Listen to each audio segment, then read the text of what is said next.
नमस्कार। आज की शुरुआत के साथ एक टेस्टिंग है जिसमें वीडियो हम लोग टेस्ट कर रहे हैं। देखते हैं कैसा रिकॉर्ड होता है और आगे फिर हम लोग बताएंगे कि आगे हम लोग अपने पूरे देश और विदेशों के लिए क्या कर सकते हैं। हमारे कुछ एक्सपर्ट्स होंगे जो आपको कुछ बताएंगे। हर दिन का एक नया टॉपिक होगा। हर टॉपिक के साथ एक विशेष जानकारी आप तक मिलेगी। तो मैं आमंत्रण करता हूं माननीय रवि जी को। Ravi sir, welcome. Thank you. तो सर, आज का किसी भी टॉपिक पे आप टॉपिक लें और थोड़ी सी बात कुछ बताएं आज के टॉपिक पर sir. Thank you so much Anil ji. सर्वप्रथम नमस्कार सभी लोगों को।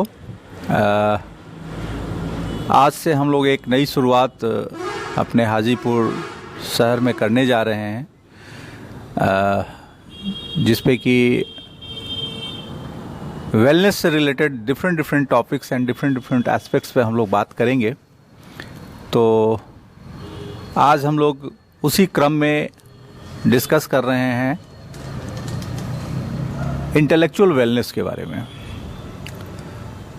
सभी लोग अपने आप को इंटेलेक्चुअल होना पसंद करते हैं और इंटेलेक्चुअल लोगों के साथ उठना बैठना पसंद करते हैं, लेकिन दरअसल में क्या हम सभी इंटेलेक्चुअल हैं? ये अपने आप से एक बहुत बड़ा प्रश्न है कि इंटेलेक्चुअल का मतलब क्या होता है, इंटेलेक्चुअल की मीनिंग क्या है। क्या अच्छे कपड़े पहन लेना इंटेलेक्चुअल होना है?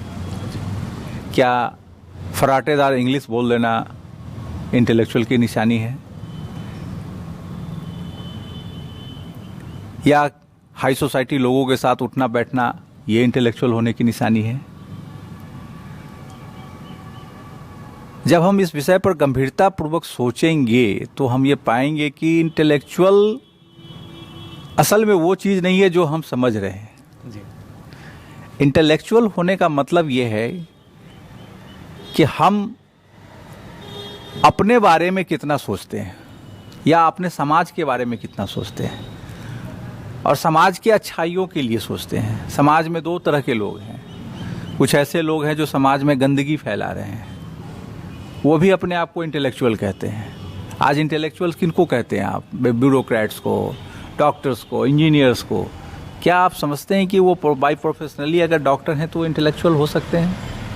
एक लॉयर हैं तो इंटेलेक्चुअल हो सकते हैं? एक इंजीनियर हैं तो वो इंटेलेक्चुअल हो सकते हैं? एक पॉलिटिशियन है तो वो इंटेलेक्चुअल हो सकते हैं? कतई नहीं जी। आज हम सबों को इंटेलेक्चुअल का मतलब समझना होगा। एक्चुअल इंटेलिजेंस है क्या? ना कि कोई व्यक्तिगत अपनी राय। कोई प्रोफेशन से कोई इंटेलेक्चुअल नहीं हो सकता है जी।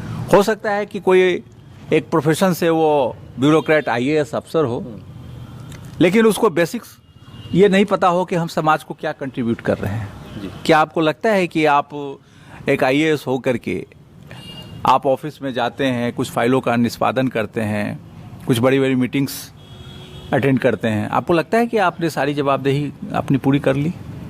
कतई नहीं। तो ये हमें समझने की बहुत ज़रूरी है कि हम आखिर इंटेलेक्चुअल अपने आप को कहते हैं तो इंटेलेक्चुअल बने कैसे। तो उसके लिए हमें कई तरह की चीज़ों को अपने आप में समाहित करनी होगी। सर्वप्रथम तो हमें अपने आप को इतना इम्प्रूव करना होगा, अपने आप को इस लायक बनाना होगा ताकि हम अपने लिए भी कुछ कर पाएं और समाज के लिए भी कर पाएं जी। सबसे पहले तो अपने लिए करने की ज़रूरत है जी, क्योंकि जब आप अपने लिए ना करेंगे तो दूसरों की क्या बात करेंगे। आप अक्सर समाज में देखते होंगे, डॉक्टर्स हैं, आप जाते हैं उनके पास ट्रीटमेंट के लिए, वो कुछ दवाइयाँ आपको लिख देते हैं।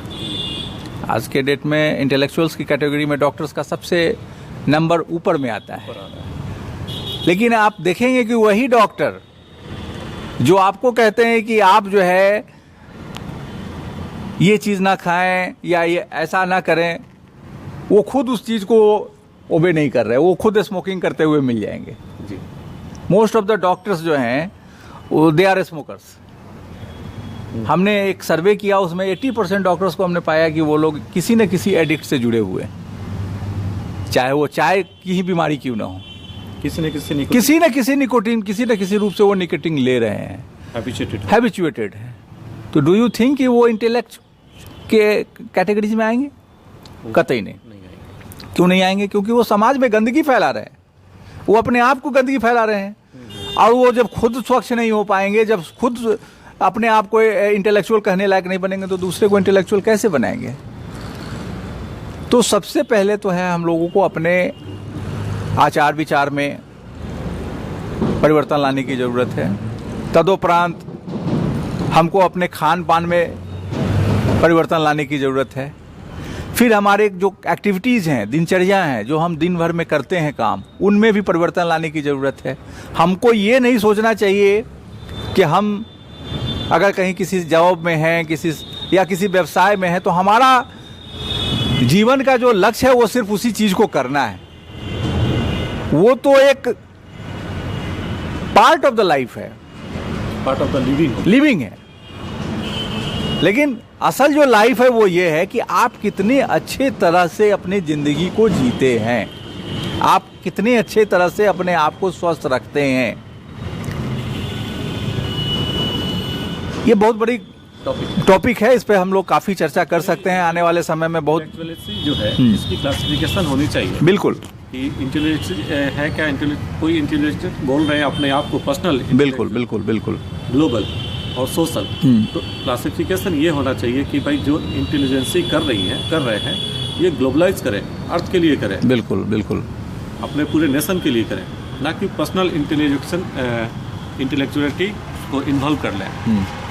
तो इसमें हमको लगता है कि क्लासिफिकेशन की सबसे ज़्यादा ज़रूरत है समाज को जानने की, व्यक्तिगत लोग को बहुत जरूरत बदलने की बहुत ज़रूरत है कि जो इंटेलेक्चुअल अपने आप को कह रहे हैं वो पर्सनल इंटेलेक्चुअल है या सोशल है या ग्लोबल है या फिर क्या है।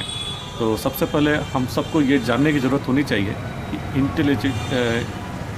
इंटेलेक्चुअल होना क्या है, एक्चुअली क्या है, एक्चुअली करना चाहिए। तो हम लोग आगे के सीरीज़ में इस पर चर्चा करेंगे, अलग अलग चीज़ों के ऊपर हम लोग एक एक टॉपिक को उठाएंगे और उस पर हम लोग चर्चा करेंगे कि हम लोगों को कहाँ क्या क्या परिवर्तन ला करके हम लोग असल में इंटेलेक्चुअल बन सकते हैं। जी जी, बहुत बहुत धन्यवाद अनिल जी, आपको इस पैनल पर मौका देने के लिए। तो जैसा कि हम लोगों ने आज रवि सर की बात हमने सुना है, इंटेलेक्चुअल पे बातचीत हो रही है और हर दिन का एक टॉपिक रहेगा। आज के लिए ये टॉपिक है, कल के लिए फिर नेक्स्ट टॉपिक हम नेक्स्ट वीडियो के लिए आपको आमंत्रण करते हैं। कृपया इस वीडियो के बाद अगले वीडियो की प्रतीक्षा करें। हमारे सोशल नेटवर्क पे माध्यम से आप हमें हर दिन सुन सकते हैं। बहुत बहुत धन्यवाद, बहुत बहुत धन्यवाद। और आशा है आप सब लोग स्वस्थ रहें और अपने आप को बेहतर बनाने के लिए हमसे जुड़ते रहें। बहुत बहुत धन्यवाद, बहुत बहुत धन्यवाद।